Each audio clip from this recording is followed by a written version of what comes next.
Good morning, Enid. I'm Steve Kine with the City of Enid. Thank you for joining us on this Thursday, September 28th. Fall is in the air. We've got 58 degrees under mostly cloudy skies, and the high today is 74. So yes, fall is finally here. Grab a cup of coffee and join us for the next 30 minutes. We've got news, weather, sports, and a very special guest talking about a very special and sincere topic today on Good Morning, Enid.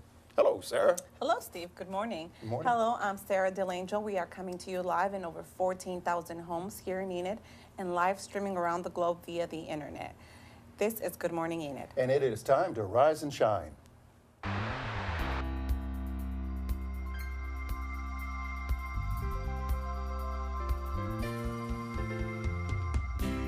Out on the farm, it's wide open space, it's clear, you see all the bright.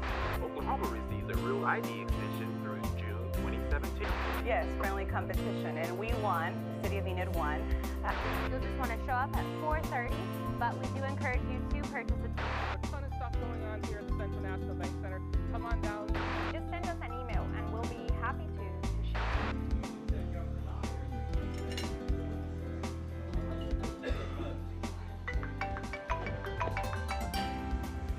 Hello. Hey, Derek. Good morning. Yes, sir. It's Thursday again. You know what that means? Yes, sir. It's time to rise and shine. I'm on my way. Good morning, Jamara. Good morning. I'm on my way. Good morning, Brooke. Good morning. I'm on my way. Well, again, thank you for joining us for show number 138, I believe. So good morning, Enid. Thank you for joining us. And as mentioned earlier, just a very cool 58 degrees outside, and I think we're all ready for fall to officially be here. Yes, Yes, Sarah? yes, we are. It's actually already here. It's already here. Yes. Officially, was it Friday? Yes, Last Friday? Friday. Okay, so anyway. Well, let's go at the bus stop forecast at this time if we could. And again, we've already kind of touched on the main ingredients, meaning it's 58. Our friends out advanced to let them know that our winds out of the northeast gusting up to 13 to 15 miles per hour. But again, it's going to be mostly cloudy today and 74 as you prepare your kids going to school. The statewide temps will probably reflect the same thing, 50s across the state, all the way over to, is that Milo? I'm trying to figure that out. Is that Milo? Is that correct? Milo, yes. Okay, down in the southern part of Oklahoma is the warmest, around 60 degrees. And look at Black Mesa State Park, way out there at the Panhandle.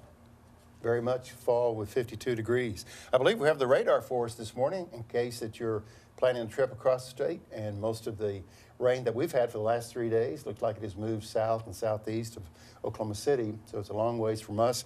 We don't really have any rain in the forecast here in northwest Oklahoma, but if you're traveling to the south, southeast of the Oklahoma City area, you will see that that's where the rain is.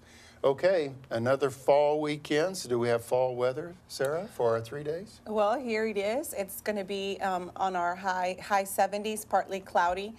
So it doesn't look like we're going to have any rain this weekend for those of you that enjoyed those last couple of days with rain. But it's going to be a really nice weekend. So let's talk about food. One of my favorite topics. The school menu's coming up, and I think we still have school for Thursday and Friday. I think last week that they had Friday off. But what do the lunch menus for 2 days look like? Makes you want to go to school? Well, yes, it does. They have steak today. Well, yes, today they have steak, potatoes, baked okra, hot roll, banana, and milk. Oh, that's pretty good, except the banana. I love bananas. I would be in the trading business for banana. I'd go for an extra roll from somebody. I'd give them the banana. And Friday, tell us, Sarah. Chicken sandwich, seasoned potatoes, ranch beans, pickles, tropical fruit, and milk. Okay, I think Friday's the day to go to school. That looks pretty good. Well, it's 7:34. Again, we appreciate you being with us here on Thursday mornings for Good Morning Enid. And we always turn to the bow tie guy. That's Derek Silas, and he has the Oklahoma Minute for all the news that happened overnight. Oklahoma received a Real ID extension through June 2017. And Oklahoma natives and country music. Well, it's that season again. Garfield Health Department will begin its annual influenza vaccination clinic starting Monday. And many have been touched by the story of an abandoned baby on I-40, prompting numerous requests to adopt him. The Tulsa State Fair begins today and goes through Monday, October 8th, For more information, go to TulsaStateFair.com. And in sports, the President's Cup, a team match play competition featuring 24 of the world's top golfers, is being held at Liberty National Golf Club in Jersey City, starting today through Sunday. And this Saturday, Tulsa will take on the Navy at 2:30 p.m. It will air on ESPN University Channel, and OSU will take on Texas Tech at 7 p.m. It will air on Fox. OU has a bye week. Here's a fun fact in Oklahoma. 2 Oklahoma State University engineering professors designed the first working parking meter, the Black Maria, also known as Parkometer number 1. It was installed in Oklahoma City in 1935. And on this day in history, 1918, a Liberty Loan parade in Philadelphia prompts a huge outbreak of the flu epidemic in the city. An estimated 30 million people died worldwide. And that's the Oklahoma Minute. Back to the round table. Very good, Derek. Thank you. I realized that he said OU had a bye week, but did you notice his shirt this morning? Yes, I did. I wonder what subliminal message he's trying to send to everyone this morning. So, that's very low profile subliminal right there. He'll break out and say Boomer Sooner pretty soon or something like that. Anyway, Derek, thanks for that update. I love golf, and the President's Cup is a big deal because it's the international team playing against the U.S. team, and they're still playing golf, but it's a team effort. So anyway, that time of year, late September, 1st of October. So I can tell you're not the least bit thrilled about golf, so we'll just move on from there. Sounds like the Super Bowl to me. Yeah, it is. Super Bowl of golf, it is kind of. Well, it's 7:36. Sarah, what's next? Well, remember, we want to hear from you. If you guys have any comments, questions, anything you guys want to send to us and share with pictures, us. Golf pictures, yes. GME@enid.org is that email where you can send all your comments, questions, suggestions. Well, keep on going. And also, You're on a roll. Just keep on going. We have so much going on here in Enid, and here to tell us what else is coming up this next couple of months is Brooke. You'll just want to show up at 4:30, but we do encourage you to purchase a ticket because there won't be that many contestants. Good morning, Enid. Our next big concert is on Tuesday, October 3rd, right here on this exact stage, REO Speedwagon. We're really excited and tickets are still available. Then that Friday, October 6th, we will have our next First Friday Plaza Party. We'll have the Bill Collectors Band, and United Way will be there with a drawing for some Bedlam tickets. So come on out for the fun for the October 6th First Friday Plaza Party. We also have the United Way Chili Cook-Off right here in the arena on October 27th. And then really gearing up for the holiday season with our big Halloween party, and that is presented by Advanced Water Solutions, costumes and cocktails. Get your tickets for just $25. $5 of those will benefit Enid Noon Ambucks. We're really excited for a great, fun night. There will be a costume contest, so that's October 28th, and tickets are available for that. For a full list of all of our upcoming events, go to our website at cmvcenter.com. Thanks, and back to you in the studio, Sarah and Steve. Thank you, Brooke. It's 7:38. Good morning, Enid. And I'd like to remind you about Friday Night Lights. Derek already gave us the college lineup for ball games, but for high school games, some play on Thursday nights and majority of them play on Friday night. And we can see right there, there's a big game in Enid coming up. Who's coming to town to play Enid, Sarah? Can you see? Choctaw. Choctaw. Thank you for sharing that bit of information. Miss football. We got Chisholm at Hennessy this week. Copan from northern Oklahoma coming over to play Covington Douglas. Let's see what the Perry Maroons are doing. Okay, they're going to play at Newkirk. And the last game on our list is what? Who do we have there? The last game? The last game that we're highlighting, Sarah, is Canton at Wacomas. I can't see. I'm sorry. Okay. Well, these bright lights sometimes can be bright lights. But anyway. I was trying there for you, though, Steve. I know. So that's Friday Night Lights. We encourage you to get out. My wife and I went to the ball game last Friday in Oklahoma City to watch Enid come back and beat Putnam City West. Pretty exciting. Anyway, high school football is always a lot of fun. Well, on October 7th, what are you doing on Saturday, October 7th? Do you know Well, yet? I don't know yet, no. I didn't think so, but I thought I'd ask. Anyway, I didn't think so, but I thought I'd ask. Anyway, the first ever community cultural celebration is going to take place at Government Springs North, I should say. And we have a little promotional video for about a minute or so. It talks about the community cultural celebration in Enid, Oklahoma for October 7th. Hi, my name is Deborah Park. And I'm Demetrius Office. And we are part of an exciting cultural celebration that identifies the different cultures right here in our community. With diversity and inclusion being the hot topics in our society today, how interested are you in discovering the simple heritage of your neighbor? Did you know that in the city of Enid, we host several different cultures from African American, Asian, Latin, LGBTQ, Marshallese, military, and Native American? This event is sponsored by our very own Enid Parks and Recreation. We want you to join and help us celebrate with entertainment, activities, food, children's crafts, and music. Find us on our event page on Facebook by typing in Community Cultural Celebration. Come join us, share our similarities, and celebrate our differences.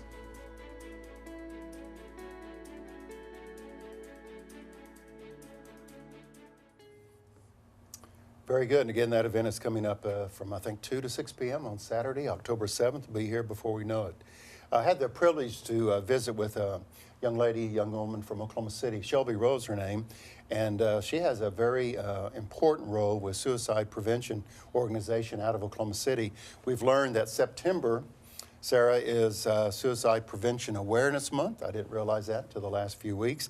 Anyway, I had the chance to sit at the round table with Shelby Rowe, and we talked about the very important subject of suicide prevention awareness. Let's see portions of that interview right now.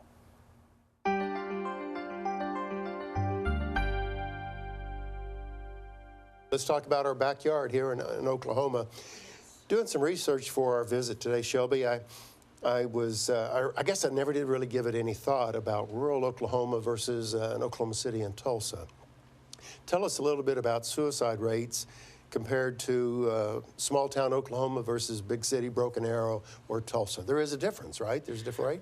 There is a difference. And, you know, we mentioned earlier the link between mental health and suicide. And some of the risk is just access to care. Individuals in rural Oklahoma and in rural America in general are at greater risk. Their death rates statistically are higher than in the bigger cities for a couple of reasons. And it's not that being in a small town makes you more depressed, you know, but you don't have the access to care that someone in Oklahoma City, if they're going through a mental health crisis, they can't afford to, you know, they can go see a therapist on their lunch break and come back to work. Where if you live in rural Oklahoma, you may have to take half a day off of work. And for most Oklahomans, that's just not something you can afford. You can't afford to treat your health condition. So I would look at it the same if you had diabetes and you had no access to an endocrinologist, your survival rate's going to be lower than someone that has easy access. You know, where mental health care is dramatically underfunded in our state and in other states, and funding's at risk. And so having access to well-trained healthcare professionals really makes an impact on survival rate. Let's move from Oklahoma to nationwide. I know Oklahoma rates sometimes in the education rankings like 46, 47 out of 50 states, kind of at the bottom of the list. Smoking is, you know, same way. Our overall health is not the best here in Oklahoma, so our numbers are not to brag about. But are there different areas of the country? You know, sometimes you see that Colorado's a healthy state. People are biking and hiking and stuff like that in those kind of rankings.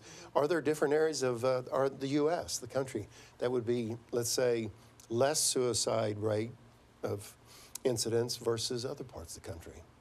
You know, the states that have the lower rates for suicide would be states like New York, New Jersey, some of those northeastern, for a couple different reasons. We've already mentioned, access to health care.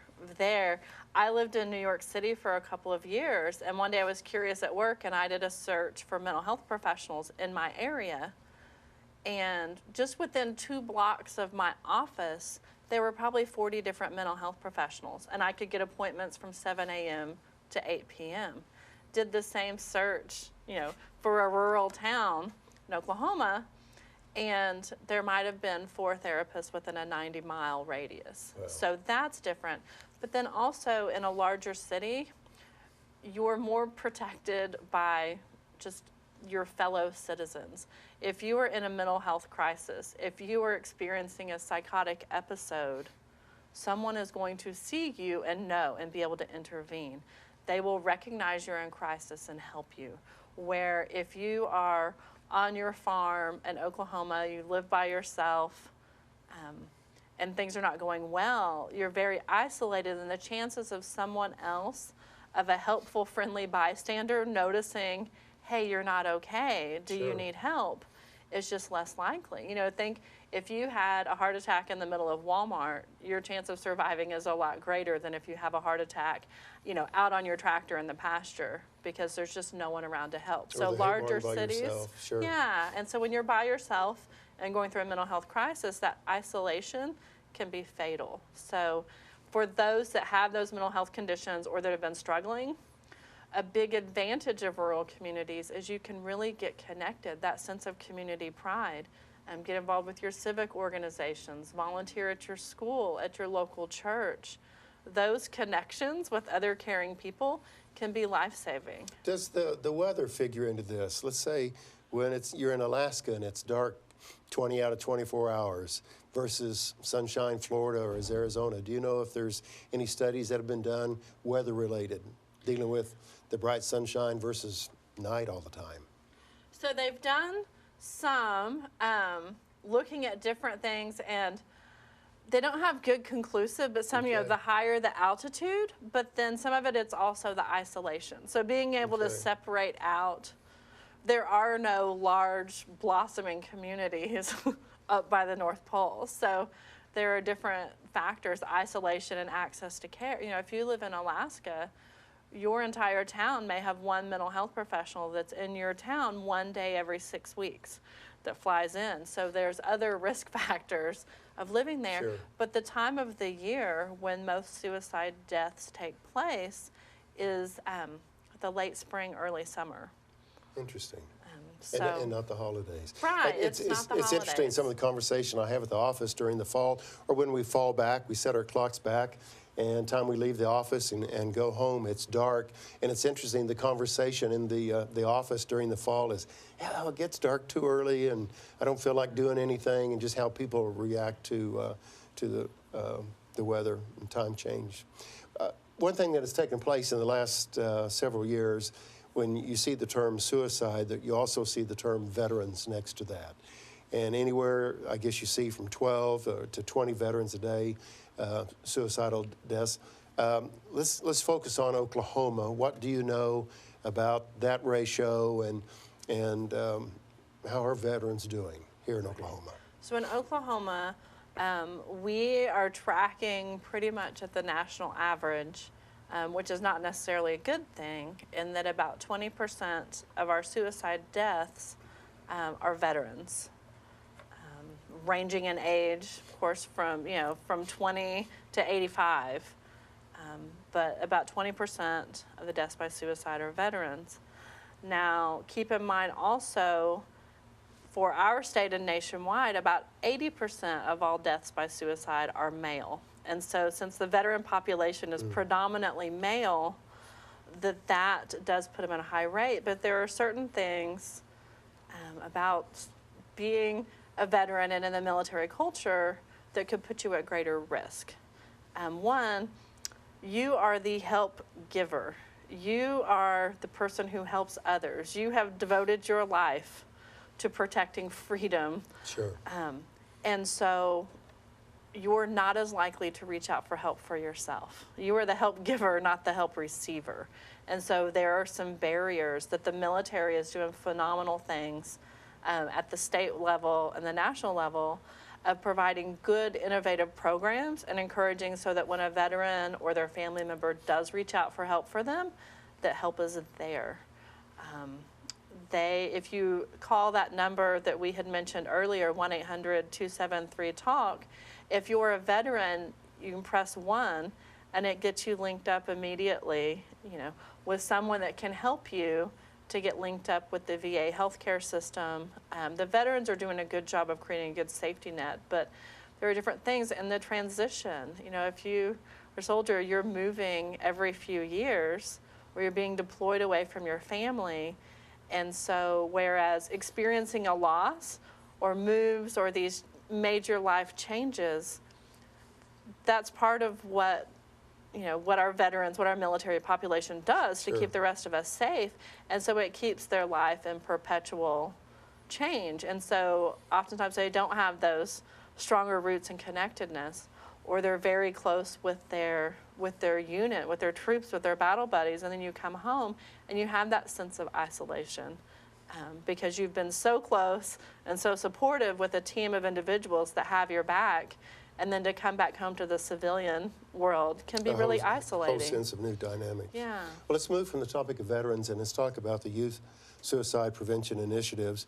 It's the Oklahoma Department of Mental Health Substance Abuse Services. It's a long acronym for that. So youth suicide prevention initiatives, what are those? Yes, we've got a lot of exciting things happening that I'm really happy to be overseeing, of really trying to build a good safety net.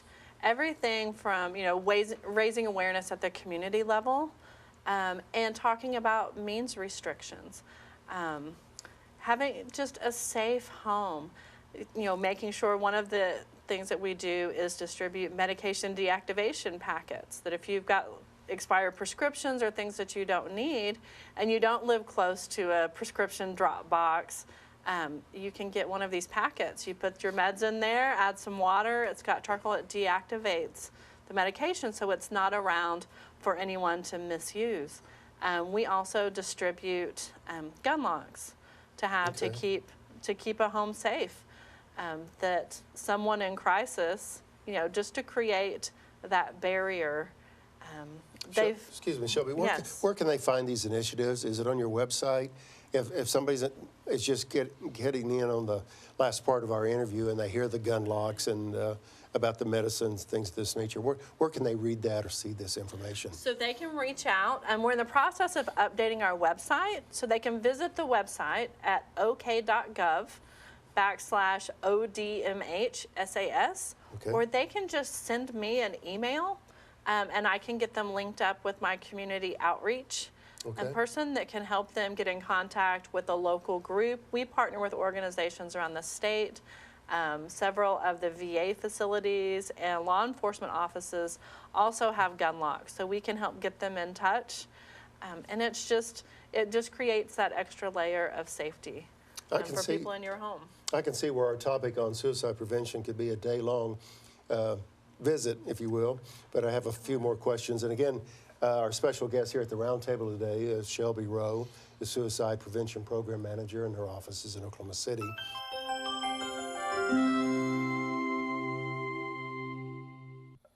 And from Good Morning Enid, we want to say special thanks to Shelby Rowe that came all the way up from Oklahoma City to talk about this very important topic. Again, the phone number to call is 1-800, the lifeline I should say is 1-800-273-8255. That's 1-800-273-8255. Sarah, the entire interview with Shelby Rowe will take place at 8 o'clock this morning, so if folks can hang around a few more minutes, you can see that portion again, but also we did a complete 30-minute interview with Shelby on this very important topic. 1-800-273-8255. Thank you, Steve. In case you missed it earlier, here is Derek with the Oklahoma Minute. Garfield County Health Department will begin its annual flu vaccination clinic beginning Monday.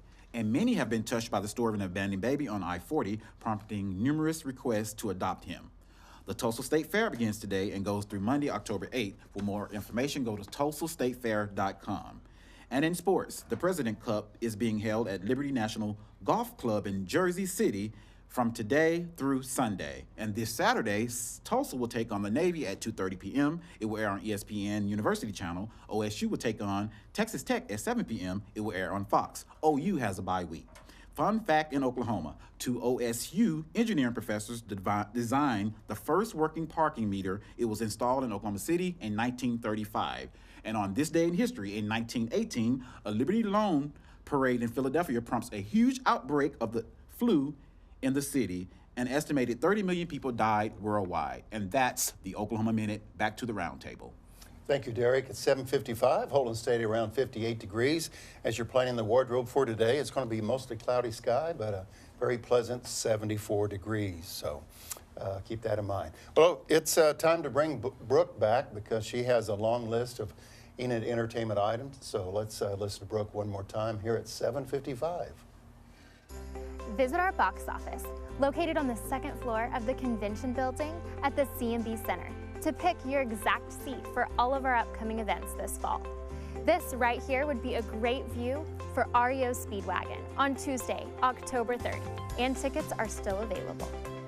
We also have First Friday Plaza Party. That's on Friday, October 6th. We'll have the bill collectors, and we will also have the United Way there doing a drawing for Bedlam tickets. You don't want to miss this great opportunity, so come out and see us on Friday, October 6th. We also have the United Way Chili Cook-Off. That's on October 27th, right here in the C&B Center Arena. And the following day, October 28th, Costumes and Cocktails, presented by Advanced Water Solutions. Get your tickets, just $25, and $5 will benefit Enid Noon Ambucks. Really excited to have this great event with a costume party and a costume contest. Don't want to miss it. For a full list of all of our upcoming events, visit our website, cmbcenter.com. Thanks, and back to you in the studio. Thank you, Brooke. It's 7:57. Another special guest is in the house, and we're going to meet this special person right after this important message from Animal Control Office. 249-4910 is the number to remember.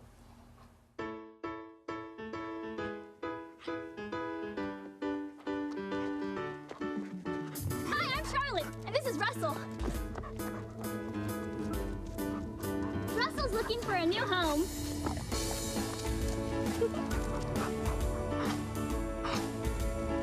At Enid Animal Control, we have lots of pets looking for a new home. Come visit us at 1200 South 10th Street.